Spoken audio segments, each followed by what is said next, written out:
Okay, so let's get a little controversial here. Let's talk about Charles Darwin and his theory of natural selection. Darwin, a naturalist, looked at the data that he had through his studies and decided that evolution occurs, the changing of species occurs through natural selection. Now, Darwin isn't the first to come up with the idea of evolution. His grandfather wrote a book about it, but his theory of evolution is going to be very impactful, and it's going to cause a lot of conflicts that we're going to see in the 1920s. Now, his idea that the best natural selection is that the best fit for an environment will pass their traits on to the next generation. And over the period of millions of years, species will evolve. Now, we can see some evolutions occurring pretty rapidly. And at this point, most scientists are going to agree that evolution occurs. They might disagree on how it occurs. But this is going to bump into the religious fundamentalism of the late 1800s and early 1900s. Now, and we still have fundamentalism today.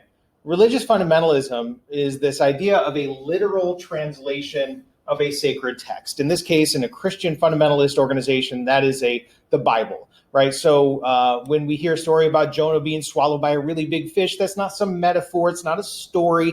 That is literally what happens. Jonah jumps over the side of the ship. He's swallowed by a big fish and lives in the belly for 3 days until he's spit up on the shore. It's a literal translation. When God stopped the sun in the sky, it doesn't feel like the day lasted longer. It literally lasted longer. So the literal translation of the Bible is important because we have an origin story that differs from the science of Darwin's natural selection, right?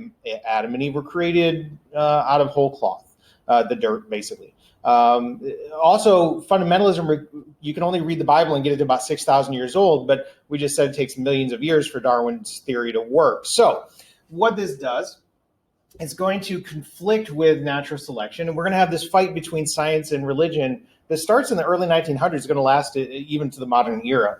But more importantly for us is that social Darwinism comes out of this. Now, social Darwinism is a theory applied by a guy named, I believe it's Herbert Spencer, that we can take the idea of natural selection and apply it to societies, and that societies evolved through the survival of the fittest mechanic. So that the people that are on top in society, they're not just like lucky, they didn't just manipulate the laws, they're just better than everybody else. So pretty convenient if you're a rich white man in this time period, right? Although the problem with social Darwinism, and we're going to see this later, is that it ignores all of the laws that are put in place to bend the will of society to support rich white men.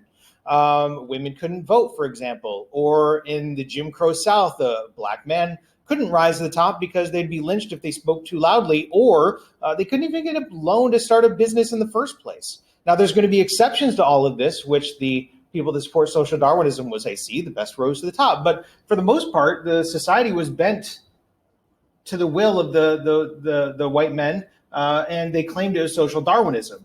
Now, the capitalists, right, the captains of industry are going to say, if survival of the fittest is in fact true, we should have laissez-faire policies because us rich white men know best. And if we have regulation, well, those are the wrong people making decisions. So we should have the government keep its hands off, say, the economy, because the best have risen to the top. People like Carnegie and Rockefeller, they know the right way to do things, and therefore they should make all the decisions about the economy.